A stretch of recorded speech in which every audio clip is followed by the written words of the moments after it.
Wealth build చేయడానికి invest చేయడం లేదు. గ్యాంబ్లింగ్ చేయడానికి ఇన్వెస్టర్స్. చాలా మంది మార్కెట్ లోకి వెల్త్ బిల్డ్ చేయడానికి రావడం లేదు. మల్టీ బ్యాగర్ స్టాక్ కోసం వస్తుంది. వీళ్ళు చేసే మిస్టేక్ ఏంటంటే సోషల్ మీడియాలో హైప్ వల్ల మల్టీ బ్యాగర్ స్టాక్ 10% ఇంక్రీజ్ అయింది, 20%, 30% అనగానే వాళ్ళు అడిగే నెక్స్ట్ క్వశ్చన్ ఏంటంటే నెక్స్ట్ మల్టీ బ్యాగర్ స్టాక్ ఏంటి? బట్ వాళ్ళు తెలుసుకోవాల్సిన విషయం ఏంటంటే ఆల్రెడీ అక్కడ ఆపర్చునిటీ అయిపోయింది కాబట్టి. దీంతోనే వాళ్ళు బిజినెస్ ని అండర్స్టాండ్ చేసుకోకుండా ప్రాపర్ రీసెర్చ్ లేకుండా ఓన్లీ రిటర్న్స్ చూసి ఇన్వెస్ట్ చేస్తారు. ఎంట్రీ చాలా పెద్దగా తీసుకొని హ్యూజ్ ఎక్స్పెక్టేషన్స్ తోని మార్కెట్ ఫాలో అయితే ప్యానిక్ లో సెల్లింగ్ స్టార్ట్. చాలా మంది ఇన్వెస్టర్స్ ఇలానే లాస్ అయిపోతున్నారు. బట్ ఇక్కడ ఒక స్మార్ట్ ఇన్వెస్టర్స్ ఎప్పుడైనా కానీ మల్టీ బ్యాగర్ లో ఇన్వెస్ట్ చేయరు.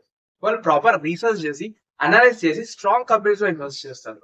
రెగ్యులర్ గా ఇన్వెస్ట్ చేయడం వల్ల టైం కి కూడా ఛాన్స్ ఇస్తారు. మనం తెలుసుకోవాల్సిన విషయం ఏంటంటే మల్టీ బ్యాగర్ స్టాక్ లో ఇన్వెస్ట్ చేయడం వల్ల వెల్త్ అనేది క్రియేట్ అవ్వదు. దాన్ని లాంగ్ టర్మ్ లో హోల్డ్ చేయడం వల్ల క్రియేట్ అవుతుంది. మల్టీ బ్యాగర్ అనేది జస్ట్ ఎక్సైట్మెంట్, బట్ వెల్త్ అనేది రియల్ డిసిప్లిన్ తో పెట్టాం. ఎవరైతే మల్టీ బ్యాగర్ స్టాక్ బట్టి చేంజ్ చేస్తారో వాళ్ళకి వీడియో షేర్ చేయండి. And understand before you invest GS transfer.